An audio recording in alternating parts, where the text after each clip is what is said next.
Favourite ranking আবার ঠিক favourite র্যাঙ্কিংও না।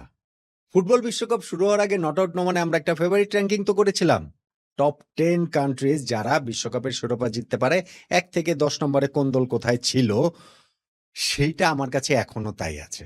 তবে প্রথম রাউন্ডের ম্যাচ সেগুলো শেষ হওয়ার পরে প্রত্যেকটা দল যখন একটা করে ম্যাচ খেলেছিল, তারপরে কিন্তু একটা র্যাঙ্কিং করেছিলাম, যেটা ছিল সবচেয়ে ইমপ্রেসিভ আসলে ওই ১০ দলগুলোর মধ্যে কারা কিরকম ওই র্যাঙ্কিংটা। এখন তো প্রত্যেকটা দল ২ টো করে ম্যাচ খেলেছে। আবারও যদি একটা র‍্যাংকিং করি তাহলে আগেরটাতে কিন্তু ব্যাপক ওলটপালট হয়ে যাচ্ছে। আমার ফেভারিট র‍্যাংকিং কিন্তু বদলাচ্ছে না। আমি বলছিলাম, আগেও বলেছি যে ওয়ার্ল্ড কাপের গ্রুপ স্টেজ শেষ হওয়ার পরে আমি আরেকটা ফেভারিট র‍্যাংকিং করব। এখন ধরুন ওয়ার্ল্ড কাপ শুরু হওয়ার আগে আমার যে ফেভারিট র‍্যাংকিংটা ছিল তাতে ১ নম্বরে ফ্রান্স, ২ নম্বরে স্পেন, ৩ নম্বরে আর্জেন্টিনা, ৪ নম্বরে পর্তুগাল, ৫ নম্বরে ইংল্যান্ড, ৬ নম্বরে ব্রাজিল, ৭ নম্বরে জার্মানি, ৮ নম্বরে নরওয়ে, ৯ নম্বরে মরক্কো, ১০ নম্বরে নেদারল্যান্ডস। আমি কিন্তু ওই র‍্যাংকিংটা এখনো রাখছি। গ্রুপ স্টেজের লাস্ট ম্যাচগুলো সবগুলো দল যখন খেলে ফেলবে, খেলা যখন নকআউট পর্বে চলে যাবে, তখন আরেকটা ফেভারিট র‍্যাংকিং করব। তবে এইবার যে একটা ফেভারিট র‍্যাংকিং এক ম্যাচ শেষে কোন দল কিরকম ইমপ্রেসিভ তার ভিত্তিতে করেছি এই ১০ টা দলের মধ্যে। ২ ম্যাচ করে শেষ হওয়ার পর সেটা আবারও একটু করছি। আমার সঙ্গে আপনার কতটা মিলছে মিলিয়ে দেখুন। আমার এই র‍্যাংকিংটাতে ১০ নম্বরে মরক্কো, যারা প্রথম রাউন্ডের ম্যাচ শেষের র‍্যাংকিংটাতে ৫ নম্বরে ছিল। এই ম্যাচটাতে কিন্তু তারা জিতেছে। সেকেন্ড ম্যাচটাতে তারা হারিয়েছে স্কটল্যান্ডকে ১-০ গোলে। তবে সেইখানটাতে মরক্কোকে খুব ইমপ্রেসিভ লাগেনি। প্রথম ম্যাচটাতে ব্রাজিলের বিপক্ষে ১-১ গোলের ড্রতেও তাদের যতটা ইমপ্রেসিভ লেগেছে, এইখানে হয়তো ততটা লাগেনি। আর অন্য দলগুলোর হিসাব নিকাশও তো আছে। যেই কারণে আমি আশরাফ হাকিমের এই মরক্কোকে ১০ নম্বরে রাখছি। ৯ নম্বরে নরওয়ে। নরওয়েকে কিন্তু খুবই ইমপ্রেসিভ লেগেছে এই রাউন্ডের ম্যাচটাতেও, যেইখানে সেনেগালকে তারা ৩-২ গোলে হারিয়ে দিয়েছে। আর্লিং হাল্যান্ড ২ টো গোল করেছেন। প্রথম ম্যাচটাতেও যেমন ইরাককে ৪-১ গোলে তারা হারিয়েছে, সেখানেও হাল্যান্ডের ২ গোল ছিল। এখন আমি আগের ফেভারিট র‍্যাংকিংটাতে, মানে ওই যে ১ রাউন্ড শেষে, সেইখানে নরওয়েকে ৬ নম্বরে রেখেছিলাম। এখন তাদের পিছিয়ে ৯ নম্বরে নিয়ে আসছি। এইটাতে নরওয়ের আসলে অতটা দায় নাই। অন্যান্য দলগুলো আরো ইমপ্রেসিভ বলে আমার কাছে মনে হয়েছে। যেই কারণে হাল্যান্ডের নরওয়েকে পিছিয়ে আমি ৯ নম্বরে নিয়ে যাচ্ছি। ৮ নম্বরে নেদারল্যান্ডস, ভেরি ইমপ্রেসিভ। এই রাউন্ডে তারা হারিয়ে দিয়েছে সুইডেনকে, সেইটাও ৫-১ গোলের ব্যবধানে। প্রথম ম্যাচটাতে তারা জাপানের সঙ্গে যে ২-২ গোলে ড্র করেছিল, ডাচ টিউলিপ কিন্তু ফুটে উঠেছে সুইডেনের বিপক্ষে দুর্দান্তভাবে। আমি তাদেরকে আগের র‍্যাংকিংটাতে ৯ নম্বরে রেখেছিলাম প্রথম ম্যাচ শেষে জাপানের সাথে ১-১ গোলের ড্রর পর। এখন সুইডেনের সাথে এত ইমপ্রেসিভ একটা ভিক্টরির পর যদি একটু না এগোই তাহলে আর কিভাবে হয়? তাদেরকে ৮ নম্বরেই রাখছি। আরো একটু এগোতে পারতাম, কিন্তু অন্যান্য দলগুলোর কারণে আসলে নেদারল্যান্ডসকে এইখানটাতেই রাখতে হচ্ছে। ৭ নম্বরে বড় একটা চমক, ইংল্যান্ড।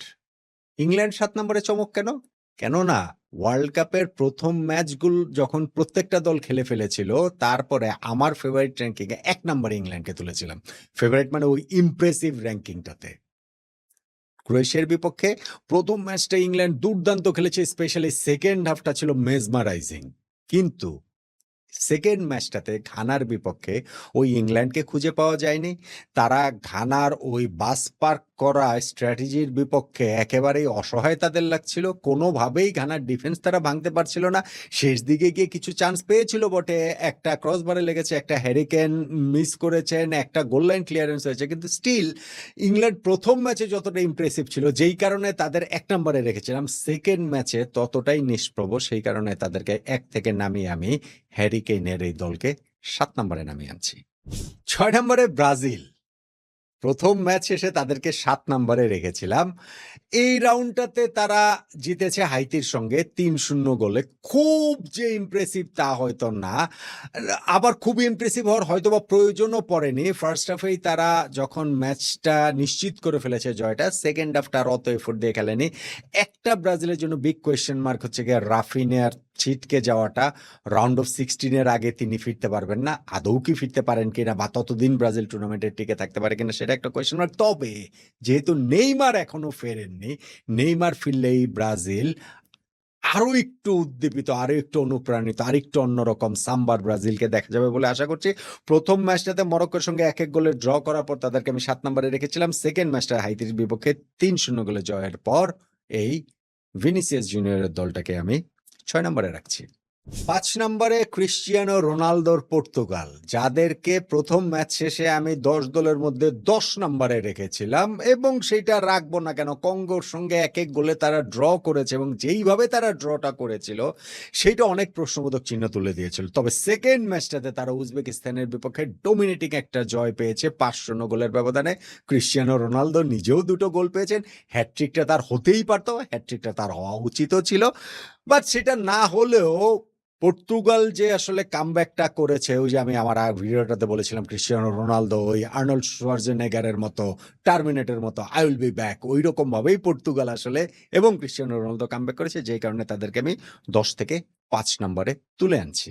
৪ নম্বরে স্পেন, লামিন ইয়ামালের স্পেন। বিশ্বকাপ শুরু হওয়ার আগে প্রপার ফেভারিট র্যাঙ্কিংটাতে তাদেরকে আমি ২ নম্বরে রেখেছিলাম, কিন্তু প্রথম ম্যাচের পরে তাদেরকে ৮ নম্বরে নিয়ে গেছিলাম, ওই যেই ইমপ্রেশনটা তারা দিয়েছিল, কেননা কাবো ভের্দের সঙ্গে গোলশূন্য ড্র করেছিল, বড্ড ওইটা একেবারে বিব্রতকর স্পেনের জন্য। তবে সেকেন্ড ম্যাচটাতে তারা সৌদির বিপক্ষে ৪-০ গোলে জিতেছে। সৌদি আরব এমন কোনো অপোনেন্ট না, কিন্তু প্রথম ম্যাচের ওই বিপর্যয়ের পর স্পেনের এই ঘুরে দাঁড়ানো জয়, লামিন ইয়ামালের শুরু থেকে খেলা, মিকেল ওয়াইযারজাবালের জোড়া গোল করা, স্পেনের ছন্দ খুঁজে পাওয়া, সবকিছু মিলিয়ে তারা আবার ব্যাক ইন বিজনেস, যেই কারণে ৮ নম্বরে থাকা স্পেনকে আমি এখন ৪ নম্বরে তুলে আনছি দ্বিতীয় ম্যাচ শেষে। ৩ নম্বরে আর্জেন্টিনা, লিওনেল মেসির আর্জেন্টিনা। ইন্টারেস্টিং ব্যাপার হচ্ছে, আমি এই দলগুলোকে নিয়ে যে ৩টা র্যাঙ্কিং কিংবা এই যে ইমপ্রেশনের ভিত্তিতে যেটা করছি, এই ৩টাতেই আর্জেন্টিনা ৩ নম্বরেই রেখেছি তাদেরকে। বিশ্বকাপ শুরু হওয়ার আগের ফেভারিট র্যাঙ্কিংয়েও তারা ৩ নম্বরে। প্রথম ম্যাচ যখন সবগুলো দল খেলেছিল তারপরের হিসাবটা তো আর্জেন্টিনা ৩ নম্বরে। ২ ম্যাচ করে খেলার পরের হিসাবেও আর্জেন্টিনা ৩ নম্বরেই।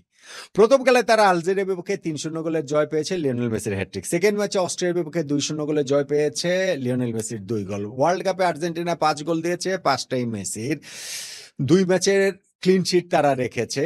ইউরোপিয়ান টিম অস্ট্রিয়ার বিপক্ষে একটা টাফ টেস্টে তারা জিতেছে, যদিও ওই ম্যাচটা আর্জেন্টিনা খুব ভালো খেলেছে এমনটা বলার উপায় নাই।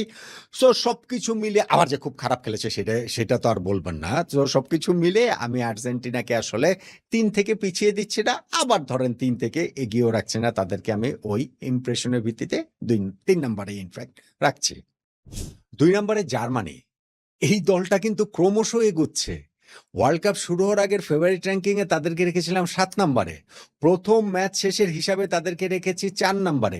২ ম্যাচ খেলার পর এখন তাদেরকে ২ নম্বরে উঠিয়ে আনছি, কেননা ফার্স্ট ম্যাচে তারা কুরাসাওর বিপক্ষে ৭-১ গোলে জিতেছিল, তুলনামূলক দুর্বল দল ঠিক আছে, কিন্তু সেকেন্ড ম্যাচটা আইভরি কোস্টের বিপক্ষে তাদের ২-১ গোলের জয়, এবং সেই জয়টা তারা যেভাবে জিতেছে, যে কষ্টার্জিত জয়, পিছিয়ে পড়েছিল, সেকেন্ড হাফে ডেনিস উন্ডাফ তাদের বদলি খেলোয়াড় নেমে ২টা গোল করেছেন। এর মধ্যে ম্যাচ উইনিং গোলটা হচ্ছে গিয়ে ইনজুরি টাইমে। এই জাতীয় মোমেন্টগুলো কিন্তু পুরো টিমকে অনেক ক্ষেত্রে ইন্সপায়ার করে, যেই কারণে আর জার্মানিকে এখন পর্যন্ত তাদের ওই খেলা সবকিছু মিলে আইভরি কোস্ট কঠিন প্রতিপক্ষ, তাদের বিপক্ষেও জয়, সব মিলে এই যে ইমপ্রেশনটা আমি পেয়েছি সেই হিসাবকে জার্মানিকে আমি আসলে ৪ থেকে তুলে ২ নম্বরে নিয়ে আসছি।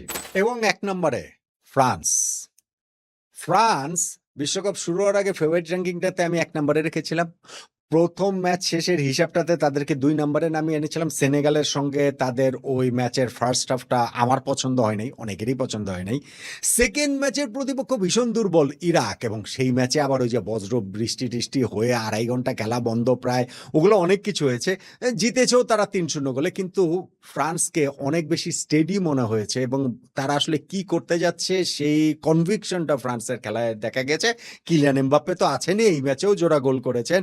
ফলে ফ্রান্স মনে হচ্ছে যে টুর্নামেন্টে তারা পিক করছে, তারা জানে যে তারা কিভাবে এগুতে চায়, কিভাবে এগুচ্ছে, এবং সকল কিছু বিবেচনায় রেখে আমি দিদিয়ের দেশমের এই দলটাকে, প্রতিপক্ষ ইরাক সেকেন্ড ম্যাচের তুলনামূলক সহজ জয় তারা পেয়েছে, তারপরেও অন্যান্য দল সকল ইকুয়েশন করে আমি এই ফ্রান্সকে এই হিসাবটাতে ১ নম্বরে রাখছি। তাহলে ফুটবল বিশ্বকাপে প্রতিটা দলের ২ ম্যাচ শেষে নট আউট নোমানের যে ফেভারিট র্যাঙ্কিং, কিন্তু ফেভারিট র্যাঙ্কিং না, ইমপ্রেশনের ভিত্তিতে আমি যে টপ 10টা করেছি শিরোপা জয়ের হিসাবে, সেইটা অনেকটা এরকম: ১ নম্বর ফ্রান্স, ২ নম্বর জার্মানি, ৩ নম্বর আর্জেন্টিনা, ৪ নম্বর স্পেন, ৫ নম্বর পর্তুগাল, ৬ নম্বর ব্রাজিল, ৭ নম্বর ইংল্যান্ড, ৮ নম্বর নেদারল্যান্ডস, ৯ নম্বর নরওয়ে এবং 10 নাম্বার মরক্কো। এই যে ২ ম্যাচ শেষে ইমপ্রেশনের ভিত্তিতে যেই র‍্যাংকিংটা করলাম, সেইটা আমার সঙ্গে তো আর আপনার পুরোটা মিলবে না।